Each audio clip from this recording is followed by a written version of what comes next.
If I told you that this was actual video of a real-life soldier running through a realistic recreation of Nuketown from Call of Duty, would you believe me? Or what if I told you that this was actually just an AI-generated video of a fake soldier running through a recreation of Nuketown from Call of Duty? Would you still believe me? Well, guess what? Both of those are lies. The footage that you've been watching so far is not a real-life body cam, and it's not AI generated. This is actually a video game. Ladies and gentlemen, welcome to a brand new indie video game called Bodycam.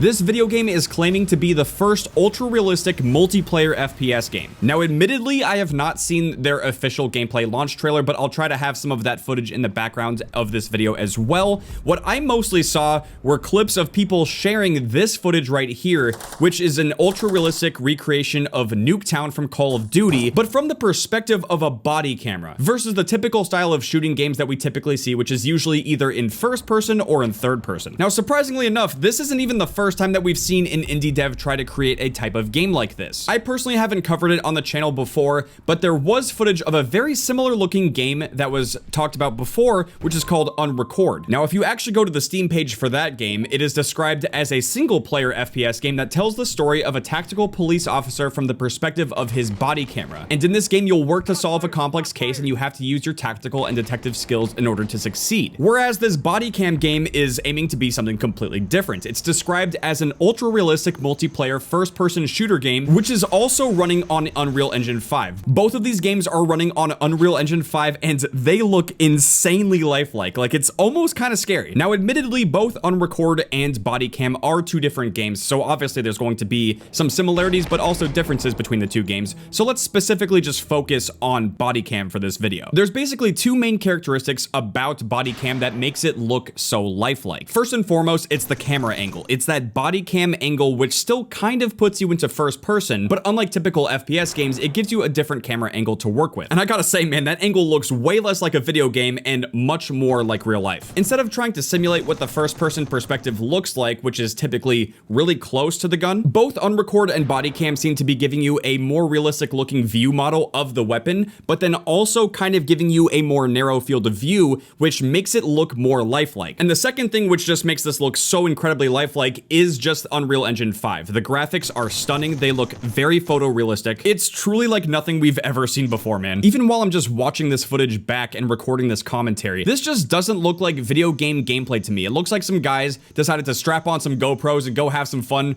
recording themselves shooting some guns with like fake muzzle flash or something. Almost kind of like how people put on GoPros and then run around with airsoft guns and just kind of, you know, shoot that video for fun. That's what this looks like at first glance, but then you find out later that it's actually a video game. But there are a couple of concerns that I have specifically for the Bodycam video game. There are two potential concerns that I'm seeing from the gameplay. I think you guys know where I'm going with this. First and foremost, they did make a full recreation of Nuketown from Call of Duty. And as you guys know, Activision and Call of Duty have not been too kind with the cease and desist as of lately. So if the developer of Bodycam is looking to make some kind of profit and actually sell this game, they are going to have to scrap Nuketown because they will most likely get a cease and desist from Activision if they decide to include Nuketown as a playable map. And from the looks of it, if you go to the Team Deathmatch section of their initial trailer video, it looks like they might also be including Dust 2 from Counter-Strike. Now, in fairness, I'm not exactly sure if Valve is going to go to the same lengths as Activision and send a cease and desist for recreating Dust 2 and putting that in a paid video game, but if that were to be the case, the devs of Bodycam would have to not include that map or even remove it from the game. On their website, it says, at this stage of development, we don't have an official price to communicate, but considering the time already taken to develop the first version of the game, we do, however, know that the game will not be free. So there you go. Bodycam will not be a free-to-play game, which means that they will not be able to include these maps in the game. Now, that is definitely unfortunate. I mean, these would be really fun maps to play with this style of Bodycam gameplay, but if this game is not free-to-play, then I don't see any world where Activision is going to let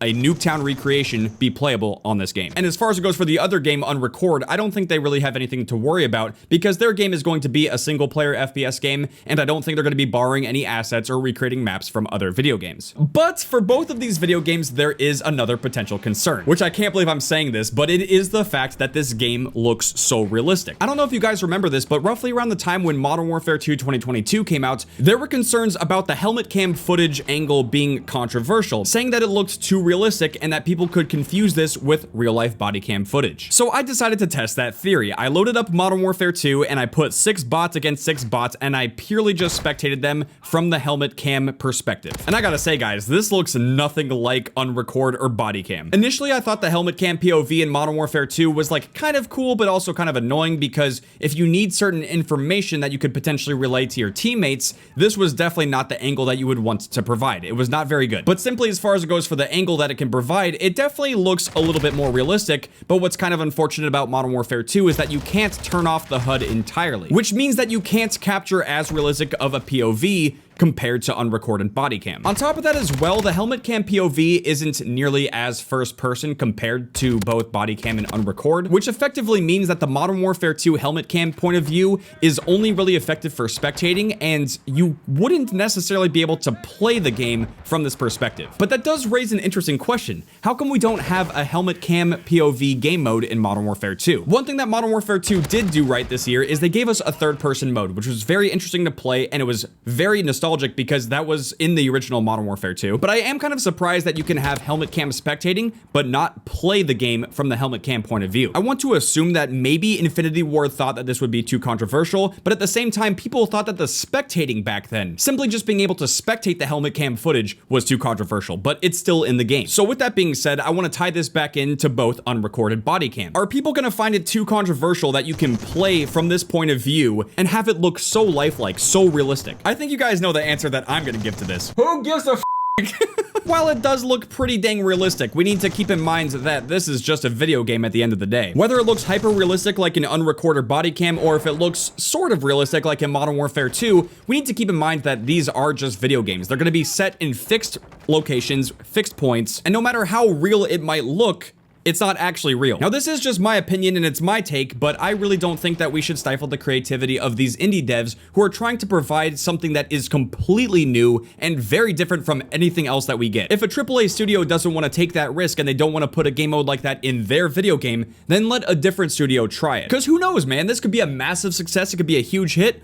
Or it could end up just being a massive flop and, you know, maybe people don't really like this style of gameplay, especially for multiplayer, but at least let them have a chance. Let them make their game and see how it does. That is what's really nice about both of these games is that while they're both running on an Unreal Engine 5 and they actually both look really similar, one of them is a single player only game while the other one is a multiplayer game. Right off the bat, we're gonna have some different styles of gameplay and we're gonna have some different options, and I think that is great for the players. Just from looking at the initial gameplay, I think people might have a higher tendency to lean towards the single player experience because it might not be as frustrating as trying to adapt to a multiplayer version of this style of gameplay. But either way, man, these are some extremely unique looking games. They're very lifelike, and I can't wait to see how they actually do when they're fully released. One thing I will say is that it would be really interesting to see a similar style of gameplay come into the next Call of Duty game, Modern Warfare 3. We already have helmet cam spectating in the game, so why not add a helmet cam game mode to Modern Warfare 3? I'm not entirely sure if this would be too controversial of a game mode to add, but one thing I do know is that they could easily just keep some of the gameplay elements, you know, like the HUD or the UI